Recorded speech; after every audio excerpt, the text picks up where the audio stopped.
اعوذ باللہ من الشیطان الرجیم بسم اللہ الرحمن الرحیم وقلنا یا آدم اسکن انت وزوجک الجنہ، اور ہم نے کہا کہ اے آدم رہو تم اور تمہاری بیوی جنت میں۔ اب یہ جنت کون سی ہے؟ اکثر حضرات کے نام کے نزدیک یہ جنت کہیں آسمان ہی میں تھی، آسمان ہی میں حضرت آدم کی تخلیق ہوئی۔ البتہ یہ سب مانتے ہیں کہ ایک وہ جنت الفردوس جو ہے جس میں جانے کے بعد پھر واپس نکلنے کا کوئی امکان نہیں، یہ وہ جنت نہیں ہے جس میں کہ آخرت میں لوگوں کو جا کر داخل ہونا ہے، اس میں داخل ہونے والے کے نکلنے کا کوئی امکان نہیں۔ ایک رائے یہ بھی ہے، میرا رجحان اس رائے کی طرف ہے، تخلیق آدم اسی زمین پر ہوئی، وہ جن مراحل سے گزری ہے تخلیق وہ ایک علیحدہ مسئلہ ہے۔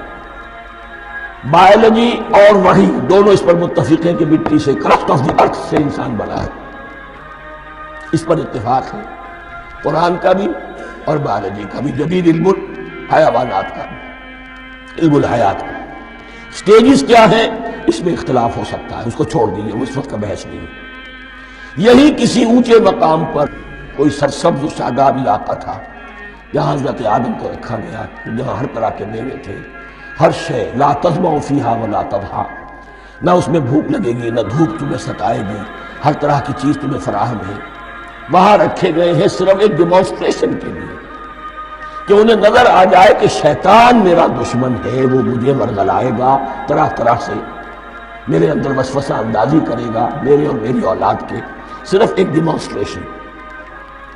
اس کی مثال یوں سمجھیے کہ سلیکشن تو ہو گیا، سی ایس پی گریڈ میں کوئی شخص آ گیا ہے، لیکن اب وہ سول سروس اکیڈمی میں رکھا جا رہا ہے۔ تو یہ کوئی اکیڈمی ہو سکتا ہے اسی زمین پر ہو، صرف بتانا یہ تھا کہ تمہیں معلوم ہو جائے کہ یہ شیطان تمہارا دشمن ہے، اس لیے کہ اس میں جو ایک لفظ حبوط کا آ رہا ہے، وہ حبوط صرف ایک ہی معنی میں نہیں ہوتا، دوسری معنی میں بھی۔ واللہ عالم، یہ چیزیں پھر متشابہات میں رہیں گی، اس لیے ان کے بارے میں کوئی ایک رائے دوسری رائے، اس کے لیے ذہن سے، عقل سے بات کر کے ایک یا دوسری رائے اختیار کر سکتے۔ وَقُلْنَا يَا آدَمُ اسْكُنْ أَنْتَ وَزَوْجُكَ الْجَنَّةَ، اور ہم نے کہا کہ رہو اے آدم تم بھی اور تمہاری بیوی بھی باغ میں، اس باغ میں، الجنہ اس باغ میں، گویا کہ اشارہ کیا جا رہا ہے۔ وَكُلَا مِنْهَا رَغَدًا حَيْثُ شِئْتُمْ، اور کھاؤ اس میں سے با فراغت جہاں سے چاہو، ہر طرح کا پھل ہے کھاؤ۔ وَلَا تَقْرَبَا هَٰذِهِ الشَّجَرَةَ، یہاں پہ اس درخت کا نام نہیں دیا گیا، اشارہ اس درخت کے قریب مت جانا۔ فَتَكُونَا مِنَ الظَّالِمِينَ، تو تم ظالموں میں سے ہو جاؤ گے، تم حد سے گزرنے والوں میں سے ہو جاؤ گے۔ اب اس کی بھی حکمت سمجھیے کہ چونکہ ڈیمانسٹریشن کرانی ہے کہ تمہیں کسی چیز سے، ہزار چیزیں مباح ہیں دنیا میں، چند چیزیں پینے کی حرام ہیں، اب تم اگر ان ہزار مباح چیزوں کو چھوڑ کر حرام چیز کو پیتے ہو تو یہ تمہارا اختیار ہوا، جبکہ اللہ تعالیٰ نے مباحات کا دائرہ بہت وسیع رکھا ہے۔ جس سے چاہو چند رشتے ہیں جو بیان کر دیے گئے، یہ حرام ہے، محرمات ہے، ابدیہ ہیں، ان سے تو شادی نہیں ہو سکتی، باقی کسی مسلمان عورت سے دنیا کے کسی کونے میں وہ شادی کر سکتی، کروڑوں کے آپشنز آپ کے لیے خالی کھلے ہیں، لیکن پھر بھی انسان شادی نہ کرے، زنا کرے، یہ گویا کہ اس کی اپنی خباثت نفس ہے۔ ایک نہیں، دو دو، تین تین، چار چار تک شادی کرو، اجازت ہے تمہیں۔ تو اس اعتبار سے مباحات، اب یہ پورا باغ تمہارے لیے مباح ہے، بس ایک درخت ہے اس کے پاس نہ جانا، اور درخت کا نام لینے کی کوئی ضرورت نہیں، تو آزمائش تھی نا، صرف ایک آزمائش اور اس کی ڈیمانسٹریشن۔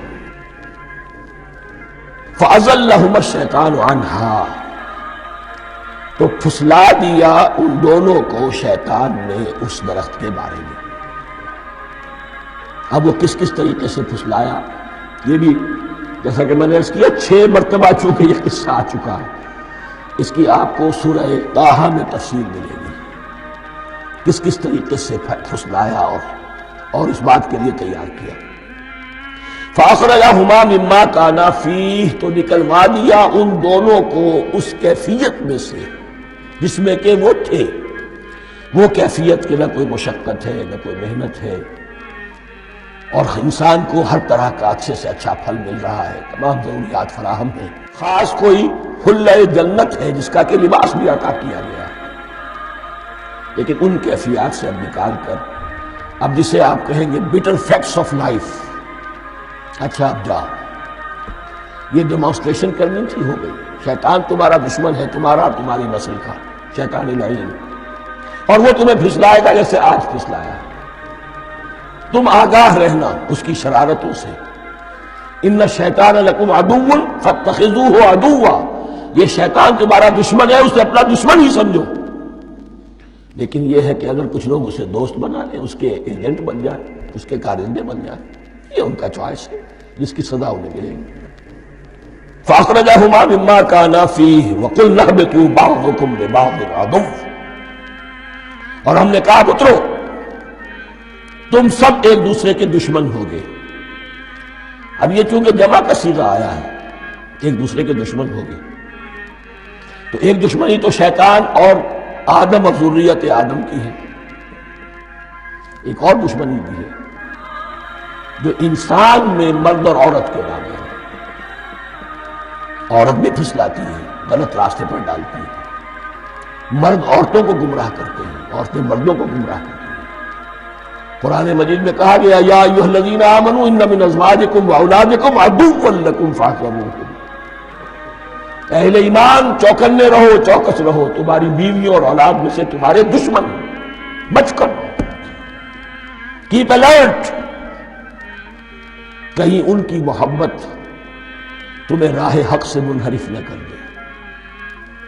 تم ایک اچھا کام کرنا چاہتے ہو، بیوی رکاوٹ بن گئی، بیوی کو اچھا کام کرنا چاہتی ہے، شوہر رکاوٹ بن گیا، تو یہ محبت نہیں ہے، یہ عداوت ہے۔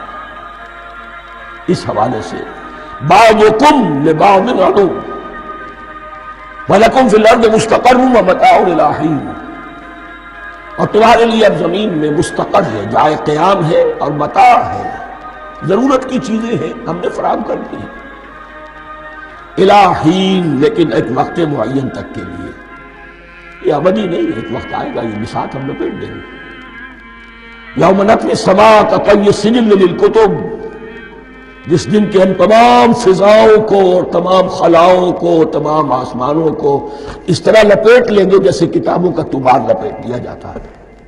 ایک وقت آئے گا، یہ تخلیق الی اجل مسمی ہے، الی حین۔